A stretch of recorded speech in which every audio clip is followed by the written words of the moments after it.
At 9004 in the morning, the world didn't just change. It broke. For a few minutes, there was only a ship on fire, a strange, bright spectacle at the edge of the harbour. People came to their windows to watch. Children pressed their faces to the glass. Down in the north end of Halifax, in the district called Richmond, whole streets stopped to look at the orange glow climbing into the December sky. They thought they were watching a fire. They were watching a bomb. What happened next was the largest man-made explosion the world had ever seen, and it would hold that record until the first atomic bomb, nearly 30 years later. It moved the Earth. It broke windows 60 miles away. It rewrote the shape of the coastline in a single second. To understand how a quiet morning in Nova Scotia became a field of ash, you have to go back a few hours, to the cargo, the collision, and the last burning minutes before 9004. The date is December 6, 1917. By 1917, Halifax was one of the busiest ports on the Atlantic. The First World War had turned it into a funnel, troops, supplies, and munitions all pouring across the ocean toward Europe through this one deep, cold harbour. Ships waited in the Bedford Basin for convoys to form. The water was always crowded, and much of what floated on it was dangerous. On that morning, one of those ships was the Mont-Blanc. She was French, and she was loaded to the waterline with the worst cargo imaginable. Below her decks sat tons of TNT and picric acid, a high explosive even more temperamental than TNT itself. Gun cotton, and stacked on her deck in the open air, drums of benzol, a volatile fuel that would light at the touch of a spark. Every ship in that harbour was carrying something for the war. The Mont Blanc was carrying a catastrophe. She was, in effect, a floating bomb the size of a city block. And almost no one on shore knew she was there, because in wartime you did not advertise a cargo like that. Coming the other way was a Norwegian steamer, the Emo. She was riding high and empty, chartered to carry relief supplies to occupied Belgium, running late and impatient to get out to sea. One ship was leaving to feed the starving. The other was carrying enough explosive to erase a city. At 8:45, in a narrow stretch of water, they found each other. The Narrows are exactly what the name says, the tight channel where the harbour pinches down before it opens into the Bedford Basin. Two ships should never have been fighting for the same water there. On the morning of December 6th, through a series of small misjudgments, they were. At 8045, the Emo drove her bow into the side of the Mont Blanc. It was not a hard blow, but it was hard enough.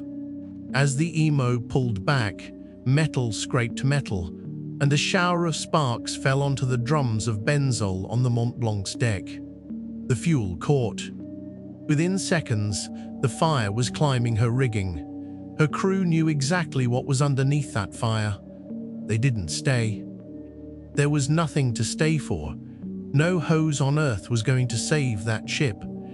They dropped into their lifeboats and rowed for the far shore as hard as they could, screaming warnings that no one on the crowded waterfront could understand, in a language most of them didn't speak. Most of the crew survived.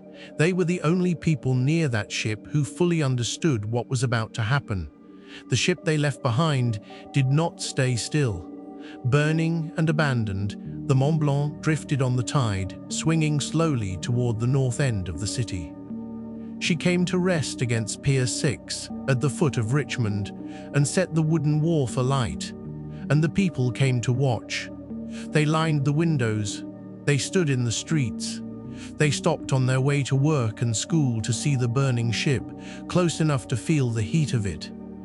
Firefighters rolled down to the pier. Workers in the rail yards and the factories looked up from what they were doing. For about 20 minutes, the Mont Blanc sat at the pier and burned, and instead of running, the north end of Halifax gathered at its windows to look. because no one had told them, and no one could, that the thing drawing them in was a fuse burning down. 9,004 and 35 seconds. The fire reached the hold. When the Mont Blanc let go, she released the energy of roughly 2.9 kilotons of TNT, the largest explosion any human being had ever made. The ship was vaporized in an instant. Her half-ton anchor shank was thrown clear across the peninsula and came down more than 2 miles away. Part of one of her guns landed over 3 miles off. Of the ship herself, almost nothing recognizable was ever found. The shockwave flattened the north end of the city in a single stroke. 1,600 homes were simply gone. 12,000 more stood broken, roofs torn off, walls caved in, out to the edge of the blast. A black rain of soot and oily debris fell over the ruins. The bang was heard well over 100 miles away. On Prince Edward Island, people felt it in Cape Breton, 200 kilometers up the coast.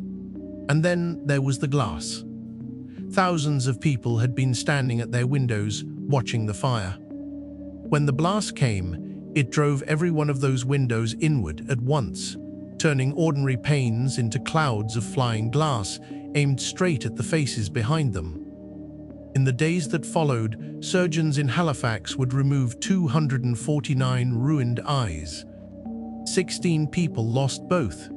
So many were blinded by glass that the disaster changed how the whole world treated eye injuries afterward. The violence didn't stop at the shore. The explosion shoved the harbour itself aside, and the water came back as a wave, a tsunami that rose as high as 18 meters, nearly 60 feet, above the waterline. It surged across the Narrows and swallowed the Micmac community at Tufts Cove, a settlement that had stood on that shore for generations. When the water pulled back, most of it was gone. Then, for a moment, the north end of Halifax was quiet.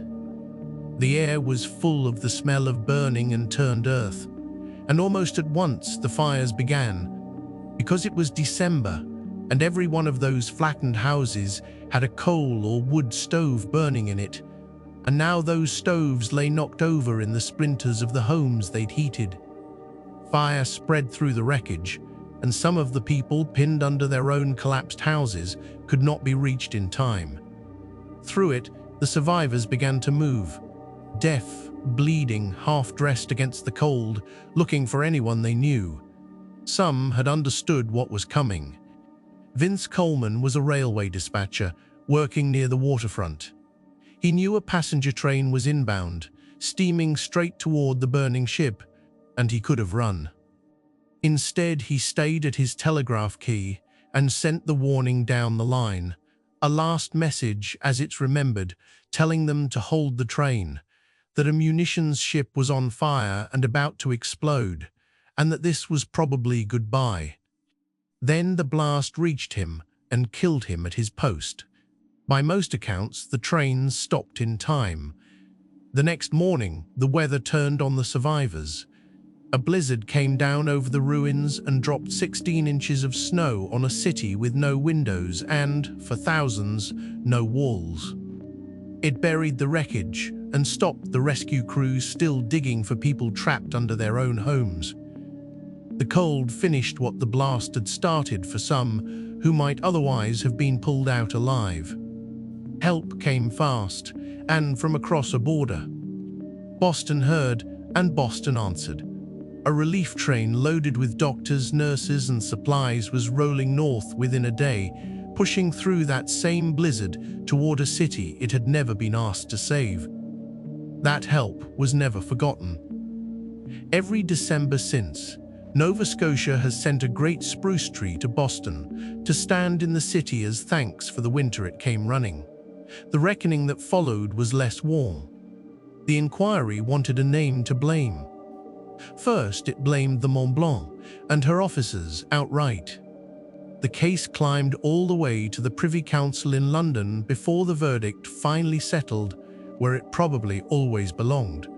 Both ships, equally at fault, for the few bad minutes of navigation that put them in the same water. The numbers, when they were counted, were almost past believing. Close to 2,000 people were killed, at least 1,782 confirmed by name. 9,000 more were injured. In 1 second, a working neighborhood full of families had been taken off the map. The survivors rebuilt it. Brick by brick, over years, they raised the north end of Halifax back out of its own rubble. The streets came back. The houses came back. The port went on doing what it had always done, ships moving through the Narrows toward open sea. But something stayed. Stand today where the Mont Blanc came to rest against Pier 6, and it looks like ordinary waterfront. Cold water, working docks, gulls. Nothing marks the spot that a whole district looked at on a bright December morning without understanding what it was seeing. They came to the windows to watch a fire. None of them knew they were already too close.